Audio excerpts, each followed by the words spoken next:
Good morning, everyone. Today we have a big show for you today. We have movie reviews, a Grumpy Cat movie, and a big celebrity engagement. Stay tuned, everyone.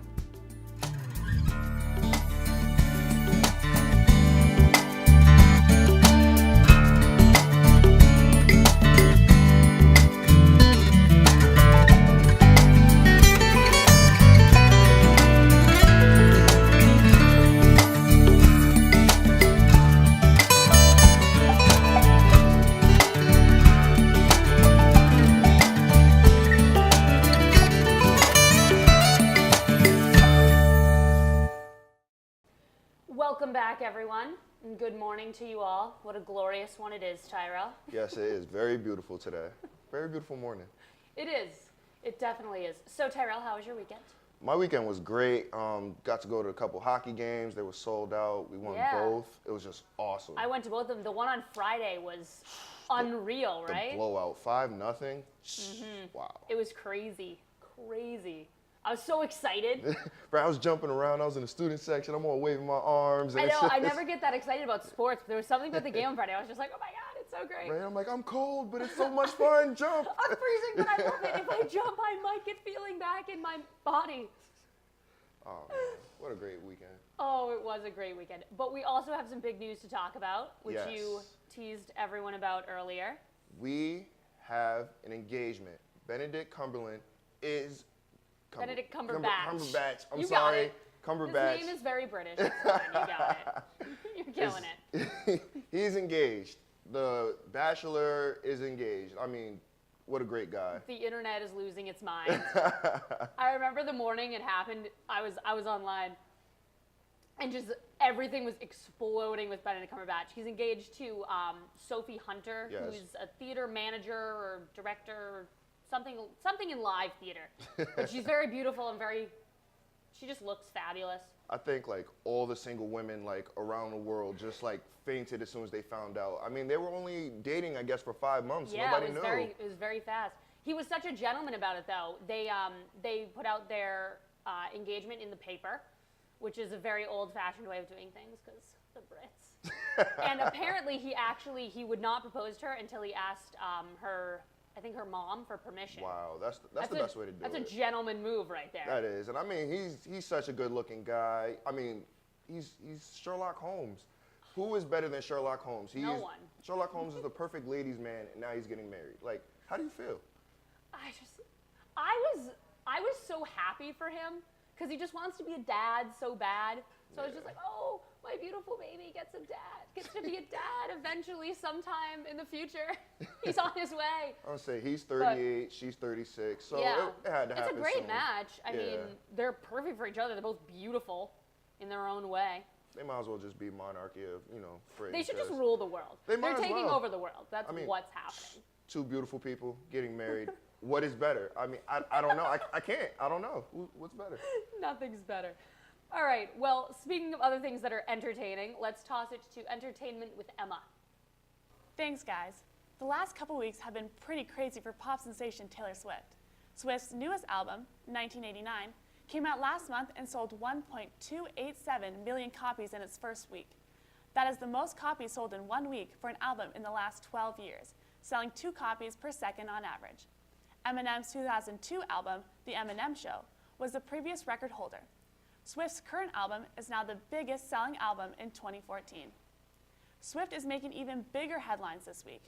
Now that Swift has made the transition from country music to pop, it was no surprise that she was not at the Country Music Awards this past Wednesday night. Swift was nominated for Female Vocalist of the Year, but it was clear she would not win the award once she announced that 1989 would be a full-on pop album. In other Taylor Swift news, she recently pulled all of her music off the app Spotify. She backed up her decision by stating that Spotify doesn't pay artists fairly.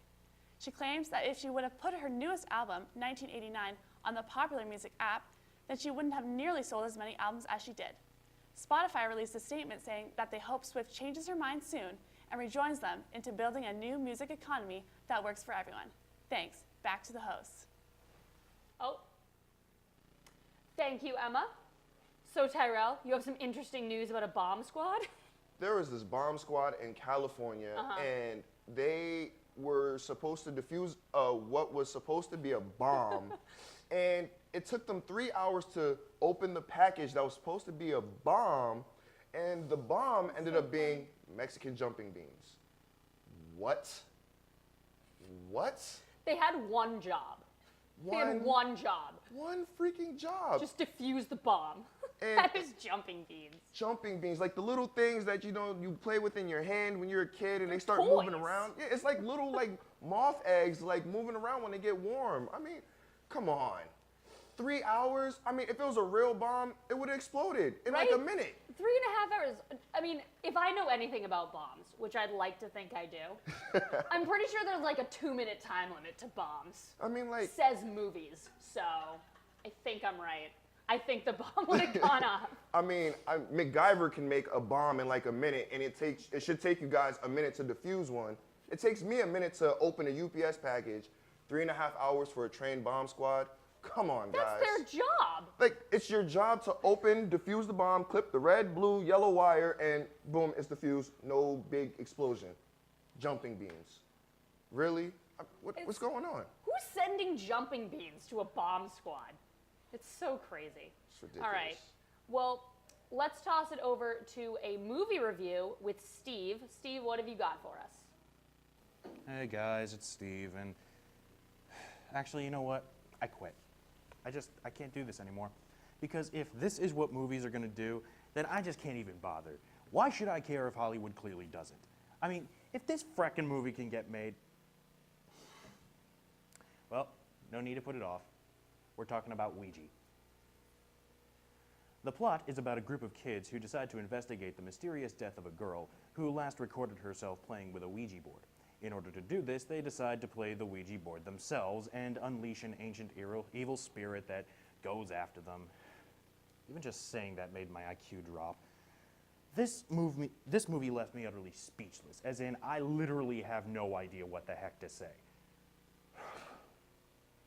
Well, all right. I guess I'll start with the positive stuff. All right, think positive. Good stuff to say about Ouija. I've got nothing. I guess it's a novel concept and one capable of being explored in some kind of comedy, but this movie tries to play it straight, and it's just absolutely ludicrous and idiotic. I mean, the villain of this movie is a board game. It's this. It's a 5-pound piece of cardboard with letters and numbers on it. A word of advice to anyone out there, if you have a haunted Ouija board and it's creeping you out, take it out back and set fire to that little bugger. It's super easy. I've done it before. Now, I looked this up, and apparently this is listed as Hasbro's first game adaptation, which just makes me wonder what is next in Hasbro's library. A horror movie about a Nerf football murdering people? A serious drama about Lincoln Logs? Light Bright the movie? Just why? Why is this actually a thing? This is the sort of thing that they joke about on Saturday Night Live. But do you know what the worst part is? Ouija's #1 at the box office. It's doing better than far superior films like Fury or Nightcrawler or even Gone Girl. What the smeg is wrong with you people? Stop watching this thing.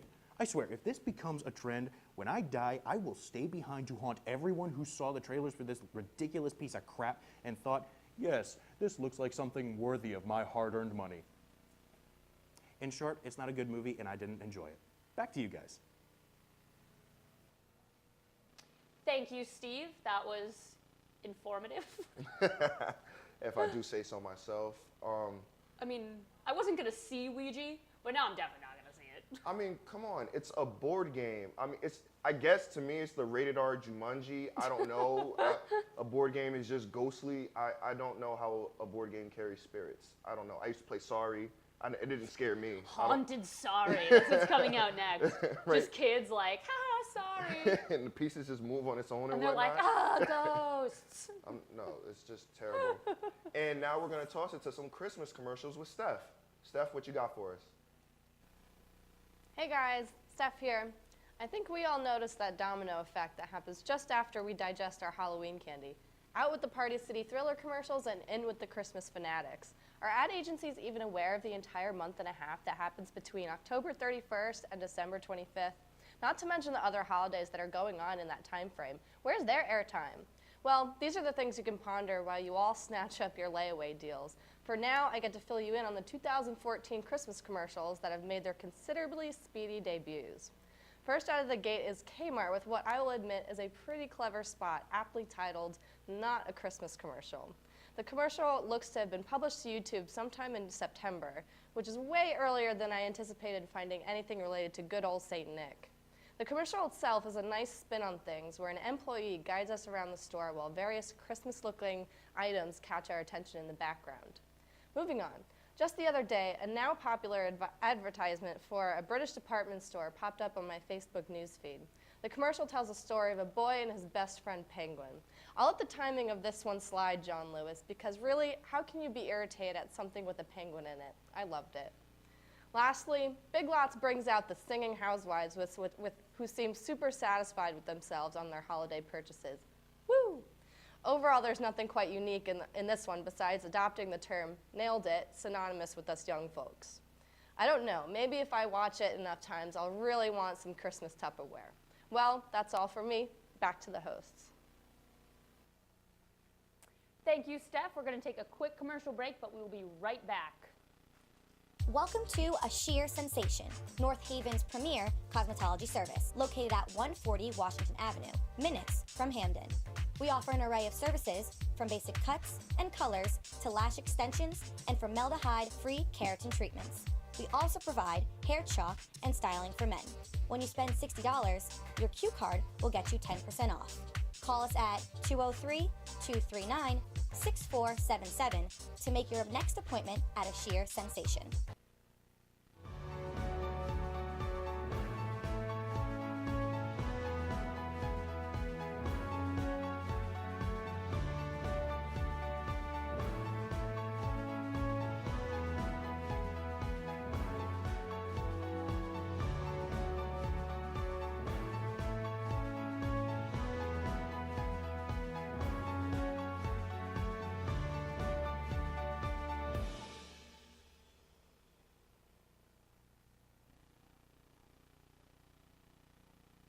Welcome back, everyone.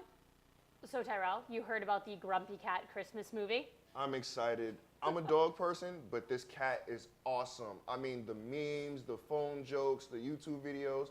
He's just a mean cat, and he gets his own Christmas He's movie, great.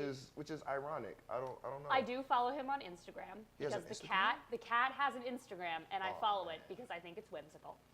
But they've been doing a lot of promotional things for this Grumpy Cat Christmas movie, which seems like just like a meaner version of Garfield at Christmas. I was gonna say, yeah, I feel like every generation has like their animal. Like my grandparents had Snoopy, my parents had Garfield, we get Grumpy Cat. We get Grumpy Cat. And I mean, I'm cool with it. Like I said, it's ironic because he's so mean and Christmas is supposed to be so happy. And how? I don't know how they're gonna do this. Like, is he gonna end up being like a happy cat?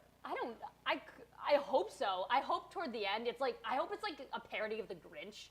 And toward the end, they like zoom in on his little heart. And it like grows, and you're like, oh, Grumpy Cat. Or like his frown turns into a smile. I was saying, Through the magic of movies. I was saying, like, why is he frowning so much? Like, cats get toys, they get to claw stuff up. Like, why are you so upset? Why are you mad? It's just his face. He's just like, all the time.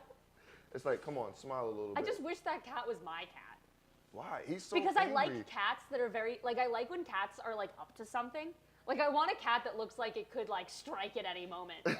My dogs would be, like, upset if I brought that cat home. They'll be like, oh, I want to fight it, just because he looks so mad. He just, I don't know. He would creep me out. Like, if I was to wake up and I, like, look at the end of my bed and I see a cat frowning at me, I'm going to freak out. What if it was, like, right in your face? You woke up and you're like, ah! And he's just like, I wouldn't be able to do. I wouldn't be able to do it. I can't. I don't My know. cat, I used to wake up and I'd be sleeping, and I would wake up with my cat in my arms, and it was always really cute. But if it was Grumpy Cat, I feel like I'd be terrified. Like, you'd be holding it, you'd be like, I don't know whether to pet you, to like, Just hey, hold it like kitty." this. Everyone, this is my cat. He's so cuddly. Don't pet him though. He gets angry really quickly. I mean, look at his frown. Look at it. Look at it. He's That's the always face. angry. He's the Hulk. He's the cat version of the Hulk. It's just Except he ridiculous. doesn't turn into a rage monster. I mean, for all we know, he is Or a maybe he does. I'll say he might be a rage monster inside like a little fluffy cotton ball. Like, What if that was what the movie was about? He just the ex- cat turned into like the Grinch, like a Hulk version, but for cats. and then he like I'd watch it. like a Grinch I'm gonna like write the script. lion or something. I don't know. It's just again. Grinch lion. There's something I'm gonna look forward to for the holidays, like Thanksgiving, Christmas, Grumpy Cat Christmas movie. Like, I'm gonna be so excited. it's gonna be funny. It's gonna be awesome. Anyway, let's toss it over to Mike with some fun dessert segment. Thanks guys, Mike here. And way back in September, I showed you all how you can make a personal brownie in a mug. Well today, I'm going to share with you some more awesome dessert hacks, so let's get started. If you like to scoop your own ice cream into waffle cones, then this first hack can really be a lifesaver. Have you ever eaten ice cream out of a waffle cone and discovered that the melted ice cream, leaks out of the bottom? If you want to prevent that messy situation from happening, simply put a mini marshmallow at the bottom of the cone to plug up that hole. Did you just make a cake? If so, well, how come I didn't get any? And also, if you're planning on storing that cake for any period of time, you can prevent the cake from going stale by using toothpicks to pin slices of bread to the exposed cake not covered by frosting. Got 2 big cookies and a pint of ice cream on your cans? Then you can make an ice cream sandwich with ease by taking a knife and cutting the pint of ice cream, including the container, horizontally to get a nice disc of ice cream that fits perfectly between 2 cookies. Just remember to peel off the container before you eat it. Want ice cream sandwiches on a smaller scale? Just soak Oreos in half and half cream, then lay them on a wax paper and put them in the freezer for an hour and boom, you have mini Oreo ice cream sandwich cookies for you to snack on. This next one's a little bit tricky and requires some patience, but the result is really sweet. No pun intended. If you want to make little edible chocolate bowls, you're going to need some melted chocolate, small balloons, and wax paper. After you blow up the balloons, dip them about 1/4 to 1/3 of the way down into the chocolate. You want to try and coat the outside with the chocolate. Next, set them aside on the wax paper and wait for the chocolate to cool and harden. Now, this is the tricky part. Pop the balloons. If the chocolate doesn't break, you'll be left with an edible bowl made of chocolate. You've probably heard about this next hack. It involves turning bananas into ice cream. All you have to do is peel and slice the bananas into discs, freeze the banana discs for an hour or 2, and blend them in a food processor until it turns into ice cream. Sounds really simple, huh? Here's a tip. When blending the bananas in the food processor, they will tend to stick to the sides. Just scrape the sides of the processor bowl when that happens. That's all I got for you guys this week. Let's take it back to Tyrell and Kara in the piazza. Thanks, Mike, for those awesome desserts. Now, Tori, we want to hear from your top 5. What you got for us? Thanks, guys. Hello, beautiful people. It's Tori here with my top 5 songs that will make you dance forever. Let's get things started with number 5, Anaconda by the beautiful Nicki Minaj. If you actually have some form of a big butt, like I do, or you love to twerk something special, then this song will make you dance all night long. I am biased because I think Nicki Minaj can do no wrong. Between you and me, I even enjoyed her second album, Pink Friday Reloaded. Back to Anaconda. The video itself speaks volumes. Gets me so excited every time. Number 4 is Hot Boy by Bobby Shmurda. If you don't know what the shmoney dance is or why it's so popular, then you need to Google this song. The beat behind this song is bananas. The dance is so simple to do, you don't have to have an ounce of rhythm to do it. So go download the song and see the party turn all the way up. Number 3 is No Type by Ray Shmurda. I don't know that name either, but it doesn't matter. This song makes no sense at all, but that's not important. What's important is the song is catchy, and who needs to understand words when you're partying and whatnot, Again, such an infectious song without any knowledge of what this song means. Number 2 is No Mediocre by T.I. featuring Iggy Azalea. The Troubled Man and his Australian partner in crime have made a song of excellence. Simply put, these 2 individuals have decided to not have a mediocre lifestyle. With this song, you will not have a mediocre time. I love this song any time of the day. This song I actually know the lyrics. It's crazy, I know. Before I begin, let me tell you something about the artist in this song. we are dealing with a second coming of the best example of how you're supposed to do a song together. Number one is Drunk in Love by King Beyonce and Jay-Z.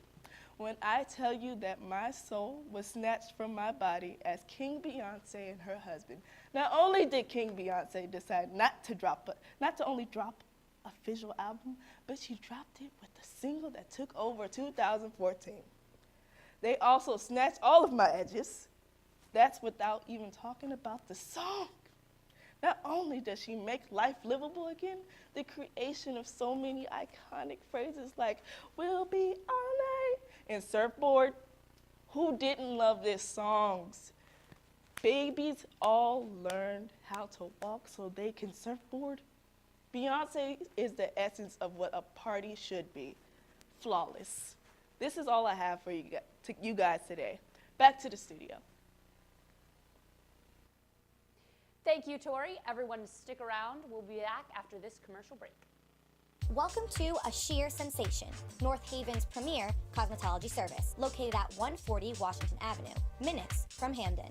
We offer an array of services, from basic cuts and colors to lash extensions and formaldehyde-free keratin treatments. We also provide hair chalk and styling for men. When you spend $60, your Q card will get you 10% off. Call us at 203-239-6477 to make your next appointment at A Sheer Sensation.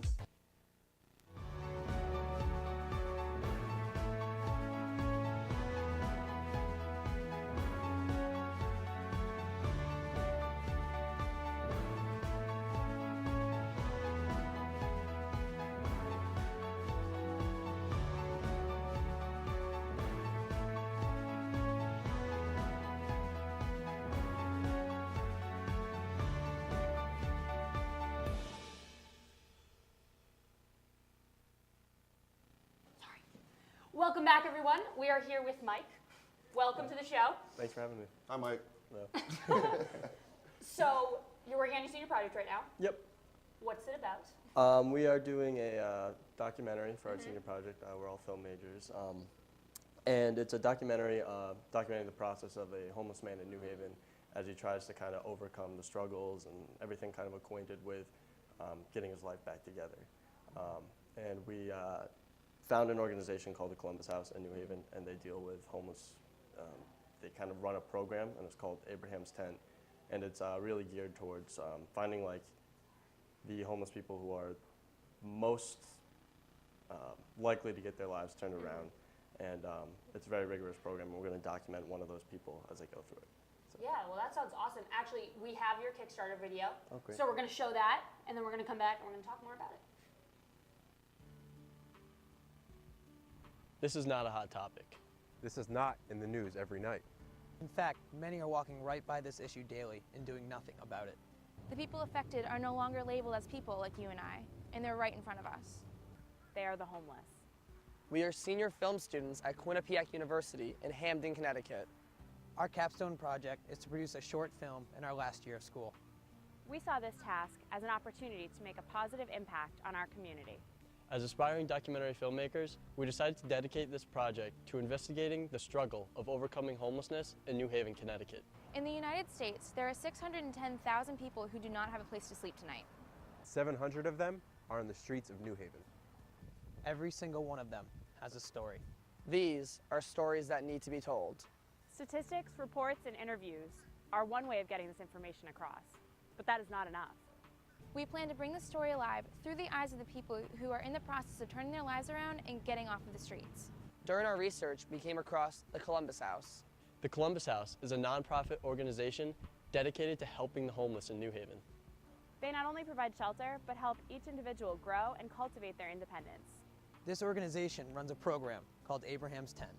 Every winter, a group of several men who are down on their luck and show a true drive are selected to be in the program.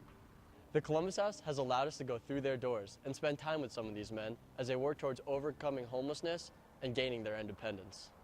But in order to bring this story to life, we need your help.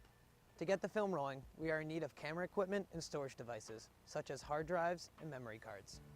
During filming, we will need to pay for transportation, and once we've wrapped, we will need to pay for distribution and film festival entries. But you're not just helping us. 10% of the amount funded will be given back to organizations who are working to take people off the streets. We have big plans for this project and want you to be a part of it. You can help by donating, but also by sharing this Kickstarter. Facebook, Twitter, email. This issue is important, and we want to help spread the word. And get in touch with us. Our information is listed in our bios, and we want to know what you think. These people are more than just faces on the street. Please help us tell one of their stories.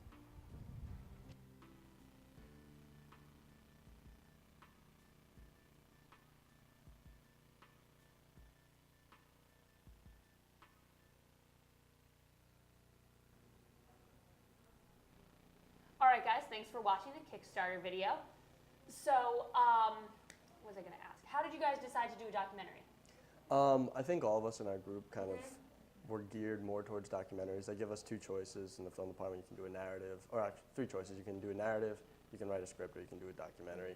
And we all kind of thought that doing a documentary is kind of, you know, that real story. It's not something that's like Hollywoodized, if you will. And we kind of saw it as an opportunity to tell a really cool story in 15 minutes. So. Yeah, no, it sounds great. And how did you find him? Like, you know. We actually didn't find our subject yet. What we found was the Columbus House and the organization that works with all these people. So they choose the group of people who are going through the Abraham's Tent program at the end of this month. And one part of their interview process for that is asking them if they're going to be willing to be a part of our documentary, which is really cool. So hopefully, we're really hoping that we can find one of those people. They only pick 10 to 12 people, and if one of them is willing, then we'll talk to them, and hopefully they'll be able to be our subject. If not, then they have a housing complex that houses over like 80 to 100 people. So they said, you know, if one of those people in Abraham's Tent doesn't want to do this documentary, then we'll go and ask the other people as well. So either way, I think we're going to have an awesome story about an awesome person trying to kind of overcome some hardships in their life. Yeah, I think it'll be great. Yeah, it sounds like a great idea. It's very touching too, because you know it's a touchy subject with a lot of people, and just to see that you guys are willing to help and, you know, tell these people's story, it's just a great thing. Yeah. Yes, it's a great subject for a documentary. Yeah, exactly.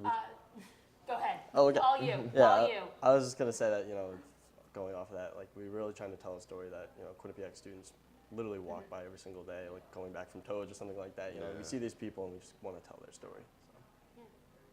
That's excellent. How many people are in your group? There's 6 of us total. We're all film majors. So. Yeah, that'll be great. That's good.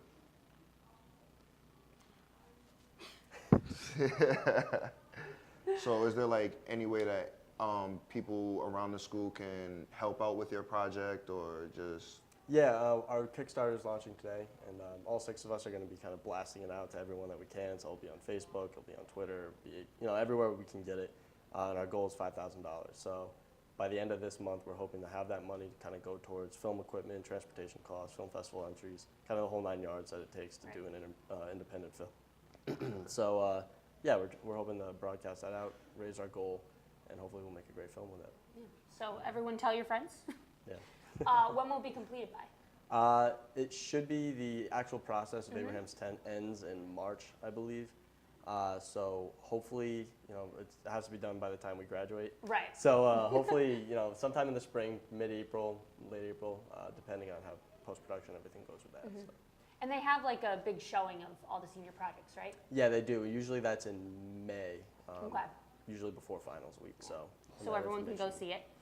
All right, well, thank you so much for coming in, Mike, and you. talking about your awesome project. Thank you, Mike. If you would like to join the morning after, we meet in the Piazza at 9 a.m. on Monday mornings, and at 9:15 p.m., same place, Monday nights. So thank you for tuning in. Have a lovely day and a pleasant tomorrow. Love you, Quinnipiac.